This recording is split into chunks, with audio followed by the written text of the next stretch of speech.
सर्वप्रथम तुमचं सर्वांचं आमच्या घरी स्वागत।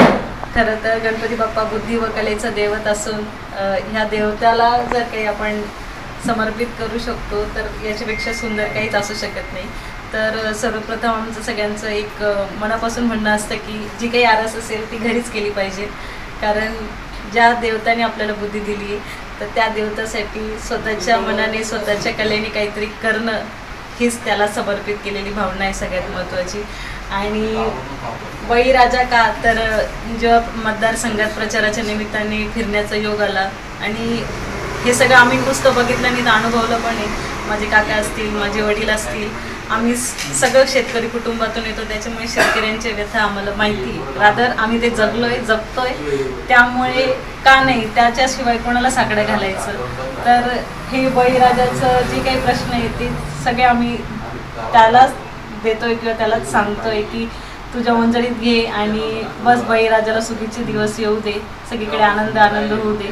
तर त्याच निमित्ताने एक हा छोटासा आमचा प्रयत्न आहे।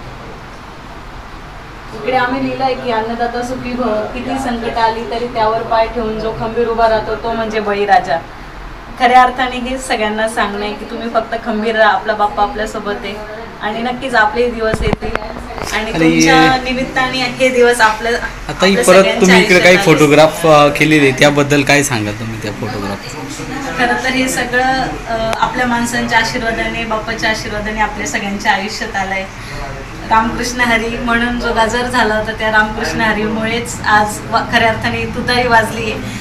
आणि जर इथे बघाल तर 1998चा फोटो आहे, जेव्हा वडिलांनी पहिल्यांदा राष्ट्रवादी काँग्रेसची शाखा आमच्या गावात चालू केली होती, तिथून तर इथवरचा प्रवास हे सगळ्या लोकांच्या सहकार्यामुळे शक्य झालं आहे, त्यांच्या मेहनतीमुळे शक्य झालं आहे। हे त्यांनी केलेले वेगवेगळे आंदोलन आहे, तर ते फोटो इथे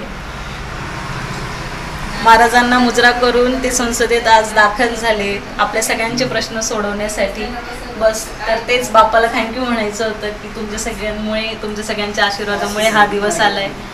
आणि बस बाप्पा सगळ्यांच्या आशीर्वाद खूप खूप आनंद घेऊन येऊ। तुम्हा सगळ्यांना गणपती उत्सवाच्या खूप खूप खूप साऱ्या शुभेच्छा। धन्यवाद।